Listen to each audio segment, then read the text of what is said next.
সালটা ছিল 1938, 24 এপ্রিল রবিবার। শিলচরের জন্য হতে চলেছিল এক ঐতিহাসিক দিন। কেন? চলুন জানি। একসময় শিলচরকেই বলা হয়েছিল নেতাজির দিল্লি অভিযানের প্রবেশদ্বার। সালটা ছিল 1938, 24 এপ্রিল। বাংলা তারিখ 11 বৈশাখ 1345। শিলচর শহর যেন নতুন করে জেগে উঠেছিল। রাস্তাগুলো সেজে উঠেছিল তোরণ দিয়ে। জনতার ঢল নেমেছিল সর্বত্র। কুলাউড়া হয়ে ট্রেন যখন স্টেশনে ঢুকলো, চারিদিক ধ্বনিত হলো উচ্ছ্বাস, আর একটাই রোগ, এসেছেন সুভাষচন্দ্র বসু।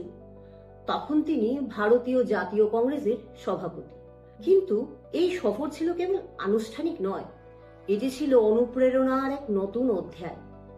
তিনি উঠেছিলেন স্বাধীনতা সংগ্রামী রুকিনী দাসের উকিলপট্টির বাসভবনে। শিলচর মিউনিসিপাল বোর্ড কাছাড়বাসীর পক্ষ থেকে তাকে সংবর্ধনা জ্ঞাপন করে।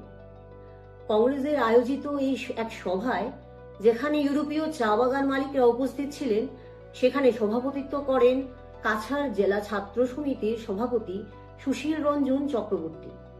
তিনি তার বক্তব্য শুরু করেন একটি নজরুল গীতি দিয়ে। নেতাজি মুগ্ধ হয়েছিলেন তার নেতৃত্ব গুণ, কার্যক্ষমতা এবং উৎসাহ দেখে।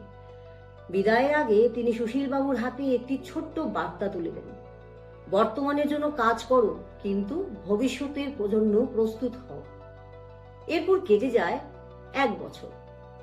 1939 সালে কংগ্রেসের সঙ্গে মতপার্থক্যের পর তিনি প্রতিষ্ঠা করেন অল ইন্ডিয়া ফরওয়ার্ড ব্লক। সেই বছরই তিনি আবার আসেন শিলচরে দল সংগঠনের উদ্দেশ্যে। গান্ধীবাগে তার প্রাণবন্ত ভাষণ আন্দোলিত করে পুরো উপত্যকাকে। বহু তরুণ তরুণী ও প্রবীণ মানুষ ফরওয়ার্ড ব্লকে যোগ দেন। ঐতিহাসিক সুভাষিস চৌধুরী পরে লিখেছিলেন, শিলচর ছিল নেতাজির দিল্লি অভিযানের প্রবেশদ্বার, বাংলার দ্বার প্রান্ত। যদিও ফরওয়ার্ড ব্লক সমগ্র আসামে বড় রাজনৈতিক প্রভাব বিস্তার করতে পারেনি, কিন্তু শিলচরে সেই আগুন জ্বলে উঠেছিল। আজ আমরা যখন নেতাজিকে স্মরণ করি, তখন দিল্লি চলো ধ্বনি কানে বাজে। শিলচরেও একদিন ভবিষ্যতের বীজ রোপণ করে গিয়েছিলেন তিনি। বর্তমানের জন্য কাজ করো, ভবিষ্যতের জন্য প্রস্তুত হও। এরকম আরো নতুন তথ্য পেতে হলে আমাদের দৃষ্টিকোণ চ্যানেলকে ফলো করুন। ধন্যবাদ।